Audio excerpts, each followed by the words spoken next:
This is our 5th concert of the 22-23 season, so thank you for being here.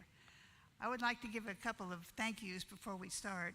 First and most importantly, we want to thank First Baptist Church and the staff for allowing us to hold all of our concerts here and sing.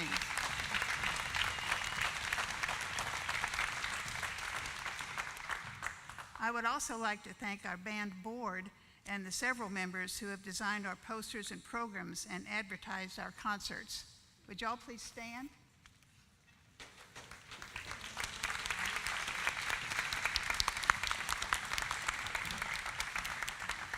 You know, several decades ago, when we were all just learning about computers in our jobs, my sister told me that she knew how to do 3 or 4 things and the rest was just magic.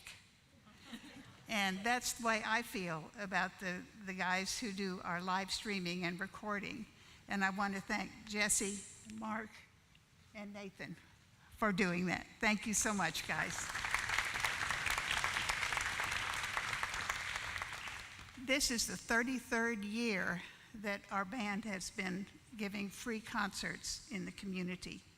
Our members are volunteers from all around this area, from Austin to New Braunfels, San Marcos to Blanco, and we're all ages and all abilities. And if you have played a band instrument in high school or college, we would love to have you join us.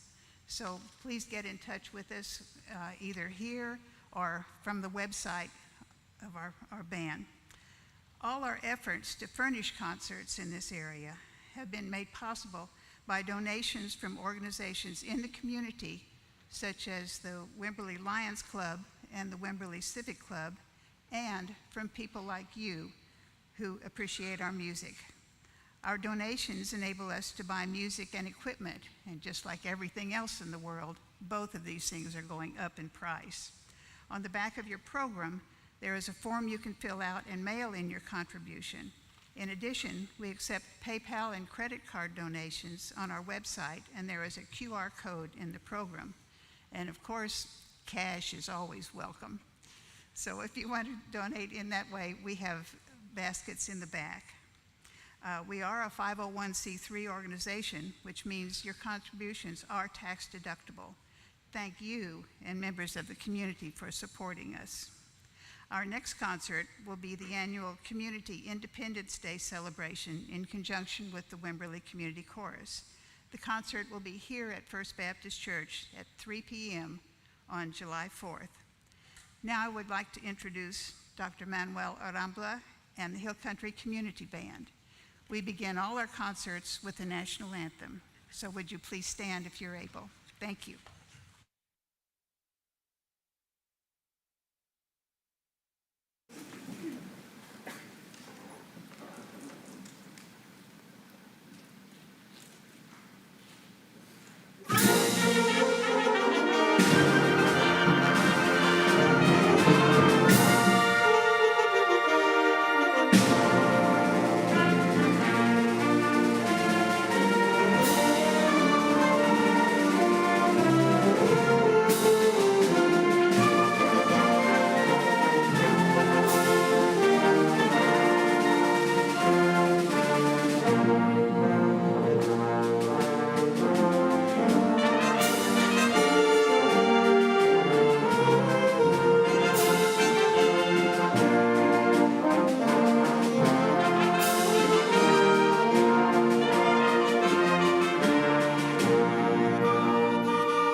Good afternoon. Thank you for being here.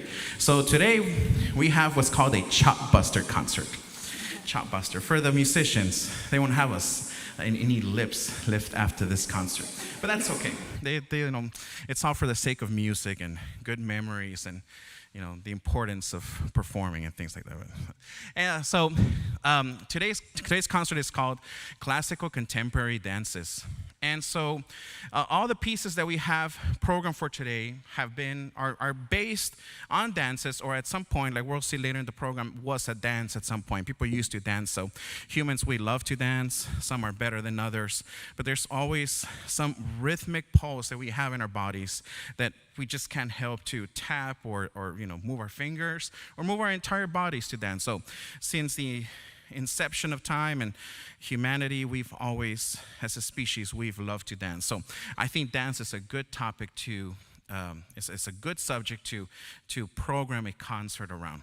So the first piece that we're going to be performing today is titled Danzón Number 2, or Danzón Número 2. It was composed by a very famous composer from his native Mexico. His name is Arturo Marquez, and he is considered one of the most important composers of his generation.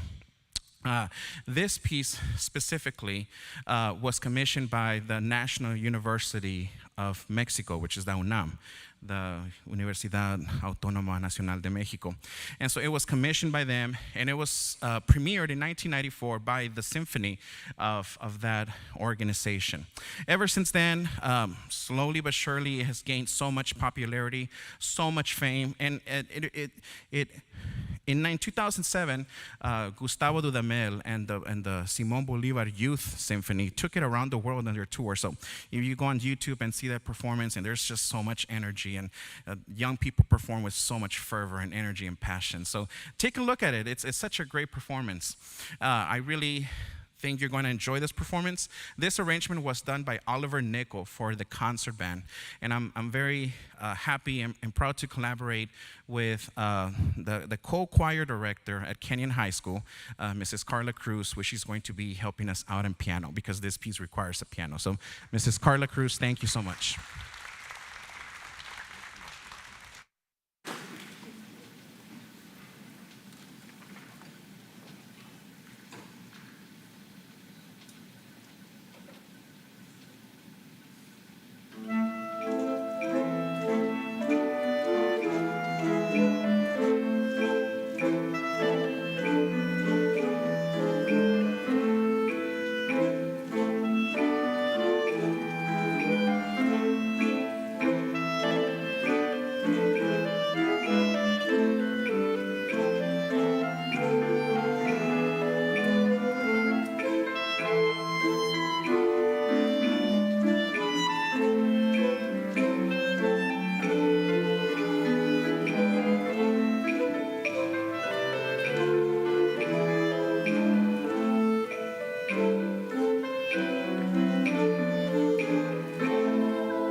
All right, so I'm gonna talk for a few minutes and get the musicians ready for the next piece. The next piece is gonna take up the most of the concert. So the next piece is about 30 minutes long. All right, so we are now going to be performing the composition titled Armenian Dances. Now, in your program, you see part 1 and part 2. So I'm just gonna talk a little bit about it. Part 1 and Part 2 constitutes a 4-movement suite based on authentic Armenian folk songs from the collected works of Gomidas Vertabet, who is considered the founder of the Armenian classical music. And these works have been expanded through the contemporary use of rhythm, harmonic, and melodic content for the wind band. So, Part 1 was composed in 1972. Now, there's a story. Part 1 was actually composed for Dr. Harry Bijan, who was conductor of the University of Illinois band. And Dr. Bijan was a very prolific recorder of a lot of the standards of wind band literature. And so he was friends with Alfred Reed, and Dr. Bijan was from Armenian descent, and he used to say this story that growing up, when he was here in the United States, his father used to sing all these Armenian folk dances, and he hated them. He hated that his father would sing this, and he would go to his father and say, that's garbage. Why I'm sure he didn't tell that to his father, but he said, why are you singing that, Dad? Those are not very good songs. What we're learning in public school, Mozart and all that, that's great music. His father told him, one day you'll understand. You will grow older, and you will understand that this is great music. And sure enough, as Harry Bijan grew older and he went through his education, he decided to do his doctoral dissertation on Armenian music. And so he did it on this specific composer, Gomidas Vertabet. And he actually compiled all this music. And so he spoke to Alfred Reed and says, Alfred, why don't you write, a piece of Armenian dances for us? And, so Alfred Reed said, okay, sure, I'll write the music. Why don't you write it down for me, send it to me, and I'll have the piece for you. It took 10 years. So 10 years, Harry Bijan goes back to Alfred Reed and tells him, hey, where's the piece I asked you to do? I'm not asking for a freebie. Alfred Reed thought he was not going to get paid for it. So as soon as Harry Bijan tells him, I'm going to pay you, the piece was finally done. And 1972. So the piece was considered a huge success. It was performed all across the country, all across the world, and Alfred Reed, also being a businessman, he decided that he would do a part 2. So part 2 was written just a few years later, and the reason it's called part 1 and part 2 is for publishing purposes. But really, it is one whole unified work. It could be considered a 4-part suite or almost a 4-part symphony of Armenian dances, if you really, because it has the architecture of the 4-movement. The first movement is a rhapsodic movement with several dances on them. The second movement is a song, a lyrical, almost with tenderness and sadness in it. The third movement, also in a symphonic form, is a dance. In this case, it is a wedding dance. And then the last movement, the longest of the whole unified work, is the one that has, all the fireworks and all the excitement in it. So I performed Armenian dances part 1 when I was an 8th grader, and it was at Texas State University. That summer, my mother, who was always very supportive, she sent me to Texas State University, and within 1 week, we put it together with Professor John Stansberry at that time. And coming from middle school as an 8th grader and seeing this music, I was like, oh, what is this? But I kept my music, and I kept the recording, and I would conduct through it. And I said, one day I'm gonna conduct this piece. So this is the day. So I hope you enjoy Armenian dances as much as I do. All 4 movements. Thank you.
that's a hard one.